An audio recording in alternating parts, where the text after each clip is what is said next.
의도의 조율. 인간은 자신을 지배하고 있는 환경의 힘을 느낀다. 그는 자신의 손에 맡겨져 있는 것은 거의 없다고 믿는다. 그러던 중에 어쩌다가 그는 운 좋게 행운의 물결 위를 잠시 미끄러져 다니기도 한다. 때로는 운이란 게 손에 달려있는 것이어서 단호하게 행동할 필요가 있다고 생각하게 되기까지 한다. 그래서 그는 맹렬하게 싸우기 시작한다. 하지만 그의 모든 노력에도 불구하고 승리의 뒤에는 종종 패배가 끈질기게 뒤를 밟고 따라온다. 사람들은 마치 깊은 구덩이와 가파른 언덕배기로 점철된 길을 걸어가고 있는 것만 같다. 자신만만하고 단호한 사람들은 무슨 이유인지 평탄한 길을 계속 벗어나 산을 오르기 시작한다. 산 위에는 펜듈럼이 놓아둔 눈부신 광채로서 사람을 유혹하는 상이 있다. 어떤 사람들은 간혹 믿기지 않는 노력의 결과로 그 상을 얻어낸다. 하지만 많은 사람들이 실패를 맛본다. 아무튼 산 위에 오르고 나면 그는 균형력의 바람에 떠밀려 다시 아래로 곤두박질 친다. 그러면 인간은 무력함을 느끼고 자신의 손에 맡겨진 것은 거의 없음을 다시 실감한다. 이와는 다른 종류의 사람들로는 비관주의자들이 있다. 그들은 자신이 마음대로 할 수 있는 것은 아무것도 없다고 믿고 극심한 두려움의 구렁텅이 속에서 나약하게 허우적대기만 한다. 비관주의자들은 단순히 무력감에 시달리는 정도가 아니라 어리석게도 자신의 운명을 낯선 자의 손에 넘겨주고는 신이시여 뜻대로 하소서라고 말한다. 그들은 가능태의 흐름을 따라가지도 거스르지도 않는다. 다만 불만을 토하여 주변의 에너지장을 해치면서 그저 허우적대기만 한다. 그들이 잘하는 유일한 것이란 자신의 극심한 두려움을 알아차리는 것이다. 비관주의자들이 최악의 경우를 두려워하는 데서 즐거움을 찾는 것은 이 때문이다. 최소한 그것에서만은 자신이 옳다는 것을 보여줄 수 있기 때문이다. 그들이 완벽하게 해낼 수 있는 유일한 일은 자신의 비관적 태도를 뒷받침해줄 증거를 찾아내는 일이다. 이런 사람들은 비관 속에서 모종의 과학피학적 즐거움을 느낀다. 그들은 아주 사소한 일을 가지고도 한편의 비극을 빚어낼 수 있다. 그들의 구호는 인생은 비참하다. 인생은 갈수록 더욱 비참해지고 있다는 것이다. 그것은 그들의 선택이다. 비관주의자들은 모든 일에서 그것을 증명해줄 증거를 찾아낸다. 그들은 순한 자다. 그들은 끊임없이 비난받고 벌받는다. 그것이 그 순교자들의 쓰디쓴 운명이다. 그들은 말 그대로 비관 속을 헤엄치고 있고 그 속에서 만족해 한다. 왜 그런지 아는가? 그것은 오로지 비관만이 세상이 그들과 공감해주는 유일한 것이고 거기서만 세상이 그들을 맞아주기 때문이다. 그들은 자신이 가장 두려워하는 것이 실현되리라는 사실에서 지지와 자신감을 얻는 것이다. 때로는 비관주의자도 우연히 행운의 물결을 타게 된다. 그는 그것을 잠시 기뻐하고 즐긴다. 하지만 그것은 지속되지 않는다. 왜냐하면 그는 곧 고개를 돌려 주변을 두리번거리며 자신에게 익숙한 어둠을 찾기 시작하기 때문이다. 아니나 다를까 모든 호사는 어느새 다 지나가 버린다. 왜냐하면 성공이란 비정상적인 것이기 때문이다. 그것은 자연스러운 것이 아니다. 비관주의자들은 어둠을 찾아낼 구멍이 없는지 열심히 두리번거린다. 비참하기 이를 데 없지만 최소한 예측 가능한 그 구렁텅이 속으로 들어가기 위해서 말이다. 그는 자신의 불만을 어디에다 뒤집어 씌울지 궁리하면서 나쁜 소식에 귀를 쫑긋대며 불평하고 비난하고 요구한다. 요구할 거리를 찾지 못하면 그는 모든 사람이 나서서 위로하고 진정시켜줄 희생자의 역할 속으로 기어들어간다. 비관주의자로 하여금 자기 고문에서 즐거움을 찾는 습관을 떼도록 만드는 것은 매우 힘든 일이다. 이 경우는 다루기가 어렵다. 문제는 그가 자신의 삶안을 비참하게 만드는 것이 아니란 점이다. 그는 세 개의 층이 서로 교차하는 주변에 가까운 사람들을 자신의 작은 지옥으로 끌어들인다. 하지만 이 역설적인 광경을 보라. 비관주의자는 무력해 보이지만 대단한 힘을 가지고 있고 그 힘을 최대한 발휘하고 있다. 그의 힘은 삶이란 끔찍한 것이고 그것은 나날이 더욱더 끔찍해지고 있다는 확고한 믿음 속에 있다. 이 굳센 믿음은 다름 아니라 가지겠다는 결정이다. 비관주의자의 선택이 현실화되는 이유는 여기에 있는 것이다. 비관주의자는 실제로 선택을 하고 있고 세상은 실제로 그를 마중 나와서 맞이한다. 따지고 보면 인간은 결코 무력하지 않으며 많은 것들이 그의 손에 달려있다는 것이 드러난다.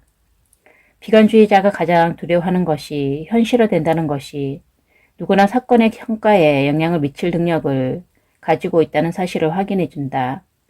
모든 사람은 꿈속에서뿐만 아니라 현실에서도 시나리오를 골라잡을 능력을 가지고 있다. 인생은 멋지다. 인생은 날마다 더욱 좋아진다. 하지만 이런 고를 택하는 사람은 구름 속으로 길을 나서는 것이다. 한순간이라도 의심을 품고 두려운 마음으로 발밑을 내려다보면 그 즉시 그는 구름을 뚫고 아래로 떨어질 것이다. 비관적인 기분이 끈질기게 오래가는 것도 이 때문이다. 인간은 태어난 이래로 자신을 대하는 세상에 적대적인 태도를 익히 보호하기 때문이다. 태어나자마자 이 작은 인간에게는 크나큰 힘의 공격적 기운이 덮쳐온다. 그는 자궁 속에 홀로 누워있다. 그곳은 아늑하고 따뜻하고 평화롭다. 그런데 갑자기 무언가가 이 작은 인간을 안락한 곳으로부터 붙잡아 끌어낸다. 그는 어머니의 비명소리를 듣는다. 그리고 아마도 이 작은 인간은 그녀에게 고통을 준 것이 바로 자신이라는 것을 깨달았으리라. 그리하여 죄책감의 기초가 깔린다. 눈부신 빛이 그의 눈에 부딪혀 온다. 그는 눈을 꽉 감고 아무것도 보지 않으려고 한다. 촉촉하고 따뜻하던 느낌은 가혹하게 건조하고 차가운 느낌으로 바뀐다. 그는 몸을 움크려 이 모든 끔찍한 것들로부터 자신을 차단시키려고 한다. 하지만 이곳에서는 사람들이 다짜고짜 전배들어 탯줄을 끊고 생명의 근원과 이어진 유일한 연결선을 무례히 파괴한다. 작은 인간은 이미 죽음의 충격 속에 놓인다. 그는 숨이 막힌다. 그는 아직 숨을 쉬어야 한다는 사실조차 모른다. 그들은 그의 엉덩이에 평생의 상처가 될 일격을 가한다. 면도날처럼 날카로운 공기가 그의 폐를 뚫고 들어온다. 하지만 달리 방도가 없다. 주어진 조건은 가혹하다. 생명을 위해 몸부림치든가 아니면 죽어야 한다. 순진무구하고 순수한 마음은 최초의 교훈을 얻는다. 생존을 위한 몸부림이야말로 이 세상의 필수 불가결한 일부라는 것 말이다. 작은 인간은 상처 입고 겁에 질려 있다. 하지만 이곳에서는 이 모든 만행조차 모자란 듯 그를 어머니로부터 떼어내서 단단한 상자 속에 넣어버린다. 기진한 그는 이 세상을 피하여 꿈속으로 자신을 숨기려고 애쓴다. 이것이 인간이 세상을 처음으로 대면할 때 일어나는 일이다. 두려움, 외로움, 절망, 분노, 흥분, 그리고 지독한 무력감. 이것이 마음의 백지 위에 가차없이 선명하게 새겨지는 최초의 교훈이다. 펜들럼이 바라는 일이 그대로 게시되었다. 바로 오늘날까지도 이토록 어처구니 없는 출산법이 문명화된 방식인 양 널리 선전되고 시행되는 데에도 다 이유가 있는 것이다. 이런 식의 출산이 인간의 잠재의식 속에 일생의 길은 상처를 남겨놓는 끔찍하게 그지없는 폭력이라고 생각하는 사람조차 거의 없다. 동물 세계의 그 어떤 생물도 세상에 나올 때 이 같은 일을 겪지는 않는다. 오직 지극히 소수의 비싼 병원에서만 인간적으로 태어날 수 있다. 펜들럼 세계의 최초의 가혹한 교훈은 단단히 학습되고 그것은 이어지는 삶을 거치는 동안 더욱더 공고히 다져진다. 어느 날 작은 인간은 어머니의 품 안을 나와서 순진한 용기로 가득 찬 채 즐겁게 삶을 향해 달려간다. 그러나 펜들럼의 세계는 삶이란 결코 만만한 것이 아니라는 본때를 보기 좋게 보여주고 작은 인간은 쓰러진다. 그의 어머니는 아이가 차에 치일까봐 벌써 걱정이 태산이다. 나는 인간의 내면에 이런 비관적 성향이 얼마나 뿌리 깊이 자리 잡고 있는지를 보여주기 위해 이 모든 이야기를 하고 있는 것이다. 반면에 낙관주의적 선한 의도는 종종 구름 위를 날면서 하늘에 성을 쌓는 사람이나 땅 위의 모든 요새를 날려버릴 힘을 모으는 사람으로 기결되고 만다. 그렇다면 조율을 지키기 위해서는 구덩이에 빠지지 않고 장애물을 기어오르지도 않고 순조로운 길만 따라가기 위해서는 어떻게 해야 할까? 중요성을 내려놓고 의식적으로 흐름을 따라가라는 거겠지? 그렇다. 그것이 정확히 해야 할 그것이다. 하지만 그것은 좀 어려운 과업이다. 왜냐하면 자신을 중요성에서 완전히 해방시킨다는 것은 불가능한 일이고 불안한 마음은 흐름을 따라가지 못하도록 가로막기 때문이다. 마음은 눈뜬 채 잠들어 있는 주제에 어떻게든 흐름을 통제해 보려고 길을 쓴다. 하지만 이 상황을 빠져나갈 길은 있다. 그리고 그것은 기발한 발명품들이 그렇듯이 간단하다. 모든 것을 통제하려 드는 자신의 습관을 이용해서 마음에게 새로운 게임을 권하면 된다. 그 게임의 개요는 이렇다. 나쁜 일이 일어나면 의식을 일깨워서 일어나고 있는 일의 중요성을 의식적으로 따져보라. 그리고 당신의 태도를 바꾸라. 당신이 마음에 이 게임을 좋아하리라는 것은 직접 해보면 안다. 우리는 이 게임의 원리를 이미 설명한 적이 있다. 흑인형과의 재미있는 싸움 말이다. 하지만 그게 다는 아니다. 이제 당신은 조율의 기본 원리를 알게 될 것이다. 이 원리를 따르면 비관주의자들이 가장 두려워하는 것을 성취해내듯이 낙관적인 일에도 똑같은 성공을 거둘 수 있게 될 것이다. 그 원리는 바로 이렇다.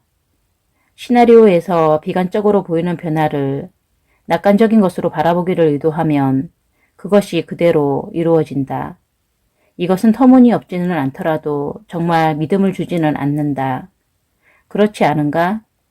명백한 패배에 그 무슨 낙관적인 것이 있을 수 있으며 부르니 좋을 것이 무엇이 있단 말인가?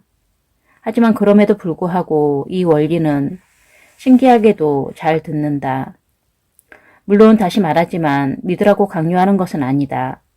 그저 직접 한번 시험해보라. 마음이 문제라며 마음을 위한 설명도 있다. 아시다시피 온 우주는 이원성의 원리 위에 지어져 있다. 모든 것은 반대극성을 가지고 있다. 빛이 있는가 하면 어둠이 있고 검은 것이 있는가 하면 흰 것이 있다. 긍정이 있으면 부정이 있고 꽉 찬 상태가 있으면 텅 빈 상태가 있다. 외나무 다리를 건널 때 한쪽으로 몸이 기울면 당신은 편중을 바로잡기 위해 반대쪽 팔을 든다. 인생 트랙 위의 모든 사건들도 두 개의 갈래를 가지고 있다. 한 갈래는 바람직한 쪽을, 다른 갈래는 바람직하지 않은 쪽을 향해 있다. 어떤 사건을 맞이할 때마다 당신은 그것을 어떻게 볼 것인지 선택한다. 그 사건을 긍정적인 것으로 본다면 당신은 인생 트랙의 바람직한 갈래에 오른다. 그러나 비관적으로 기울기 쉬운 인간의 성향은 그에게 불만을 토하게 되고 바람직하지 않은 갈래를 선택하게 한다. 아침에 일어나서부터 인간은 사소한 일에 짜증을 부리다가 화를 내고 급기야는 온종일 꼬리를 물고 일어나는 말썽거리로 채워진다. 당신은 아무리 사소한 일에서도 잠시라도 균형을 잃으면 즉시 부정적인 시나리오가 극적으로 펼쳐진다는 사실을 너무나 잘 알고 있다. 뭔가가 당신을 귀찮게 하기 시작하자마자 새로운 문제가 생겨난다. 그것이 불행이 혼자 오지 않는 이치다. 하지만 꼬리를 물고 일어나는 말썽은 실제로 불운을 따라오는 것이 아니라 그것에 대해 당신이 만들어내는 것을 따라온다. 패턴은 갈림길에서 당신이 내리는 선택에 의해 결정된다. 어떤 사소한 일이 당신을 짜증나게 했다. 그러면 당신은 이미 바람직하지 못한 갈래의 주파수를 방사하고 있는 것이다. 게다가 부정적인 태도는 긴장의 포텐셜을 만들어내고 그것은 당신의 의도 에너지를 일부 빼앗아간다. 당신은 이미 비효율적으로 행동하고 있고 이제는 더 큰 불행을 맞이하고 있다. 인생에서 이처럼 부정적 갈래가 연속되던 시기에 당신이 어디로 가고 있었는지 이제 상상이 가는가? 바로 이것이 세대차를 일으킨 원흉인 것이다. 이제 다른 시나리오를 상상해보라. 당신은 짜증나는 상황을 당한다. 조개처럼 원시적으로 부정적인 반응을 보이기 전에 잠시만 기다리라. 자신에게 이렇게 말하라. 잠깐, 사실 이건 흑인형과 벌이는 게임일 뿐이야. 좋아, 꼬마야, 한번 놀아보자고. 무엇이 어찌되든 간에 긍정적인 기분을 가지고 그 일이 당신을 즐겁게 해준다고 상상하라. 가면을 쓴 축복이라거나 아무짝에도 쓸모없는 것은 없다거나 여기서 이러면 저기서 딴다는 속담들은 괜히 만들어낸 말이 아니다. 어려운 상황 속에서도 뭐든 긍정적인 것을 찾아내라. 아무것도 찾아내지 못하더라도 즐거워하라. 실패를 축하하는 바보 같은 습관을 만들라. 이것은 어쨌든 짜증내고 투덜대는 것보다는 훨씬 더 재미가 있다. 그러면 대부분의 경우 실제로 불행이 바람직한 쪽으로 전환되는 것을 직접 확인하게 될 것이다. 설사 그렇게 되지 않는다고 하더라도 다음은 확신해도 좋다. 긍정적 태도 덕분에 당신은 바람직한 갈래로 올라왔고 다른 말썽거리를 피한 것이다. 사실 말썽거리는 정상이 아니다. 그것은 당신에게 좋은 것이 하나도 없다. 말썽거리는 균형을 잃게 해서 에너지를 더 소비하게 만들기 때문이다. 스스로 장애물을 만들어내 놓고는 또 그것을 극복하느라고 발버둥 칠 때 결국 에너지를 뺏기는 것은 당신이다. 반대로 행운은 곧 당신이 만족스러울 때 정상이다. 그런데 문제는 사건이 당신이 짜놓은 시나리오를 벗어나면 당신은 대개 불만스러워한다는 것이다. 마음은 자신이 받아들인 시나리오가 어긋나는 것을 발견하면 그것을 부정적인 것으로 본다. 그래서 마음은 그 같은 반응을 보이면서 상황을 통제하려고 애쓰는 것이다. 그러니 이제 마음에게 새로운 게임의 룰을 설명해 주라. 마음에게 이렇게 말하라. 마음은 여전히 통제력을 가지고 있다. 단지 이제부터 그 통제력은 모든 사건을 긍정적으로 보는데 발휘될 것이다. 이 게임의 시작부터 예컨대 아침에 일어날 때부터 지켜보는 자를 일깨워서 감시하게 하라. 당신은 대개 그날의 일이 어떻게 전개될지를 대충 알고 있다. 눈앞에서 시나리오가 바뀌는 순간에 당신은 그 변화를 받아들이고 긍정하라.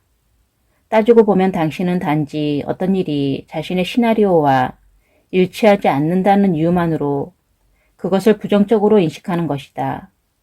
그것이 바로 때마침 당신이 필요로 했던 일인 것처럼 연기하라. 이로써 당신은 시나리오에 일어나는 변화에 대해 역동적이고 유연한 통제력을 갖게 된다. 단지 시나리오에 변화가 생겼다는 이유로 아직 시나리오가 상영 중인데 달려들어 상황을 불평하고 맞서 싸우려 들지 말라. 상황 통제하기를 사양하면 오히려 통제력을 얻게 될 것이다. 그리고 그 통제력은 가능태의 흐름에 맞서 싸우기 위해서가 아니라 흐름을 타고 가기 위해서 발휘될 것이다. 조율의 비밀은 소나기에 힘을 빼면서 동시에 상황을 장악하는 데 있다. 마음이 소나기에 힘을 주고 있으면 그것은 상황이 가능태 흐름에 따라 펼쳐지도록 허용하지 않는 것이다. 시나리오상의 모든 변화를 주어진 대로 받아들이면 당신은 통제를 거부하는 것이다. 이것은 통제를 거부함과 동시에 당신의 태도를 그리고 따라서 상황도 통제하에 유지하는 것을 의미한다. 결국 당신은 그저 문제를 피해서 만사가 순조롭게끔 살고 싶다. 조율의 원리를 적용한다면 그렇게 될 것이다. 그것은 외부 의도로서 일에 영향을 미치려고 애쓰는 것보다도 더 효율적이다. 문제는 이미 말했듯이 사람의 마음이 일의 모든 움직임을 사전에 완벽하게 계산할 수가 없다는 것이다. 당신이 이 세상에 사는 유일한 존재는 아니다. 당신 세계의 층은 다른 이들의 무수한 충돌과 교차한다. 그들 또한 끊임없이 뭔가를 이루려고 애쓴다. 하지만 마음이 사건을 미리 계산할 필요는 없다. 해야 할 유일한 일은 목표의 슬라이드를 상영하고 조율의 원리를 따르는 것이다. 그러면 외부 의도가 당신의 목표로 잘 데려다 줄 것이다. 조율은 연습의 문제라는 것을 명심해야 한다. 조율의 원리를 이해하는 것만으로는 충분하지 않다. 항상 이 능력을 키우고 완성시켜 가야 한다. 지켜보는 자가 항상 깨어 있어야 한다. 자신도 모르게 부정적 게임에 끌려 들어가는 순간을 놓치지 말라. 조율은 가능태 공간 속을 움직여가는 가장 효율적인 방법이다. 모든 사건을 긍정적으로 대하여 항상 바람직한 갈래로 올라서면 행운의 물결을 더 자주 마주치게 될 것이다. 하지만 당신은 의도적으로 의식적으로 행동하고 있으므로 구름 속을 거닐고 있는 것이 아니다. 그러니 당신은 행운의 물결 위에서 균형을 잡고 있는 것이다. 여기에 트랜서핑의 핵심이 놓여 있다.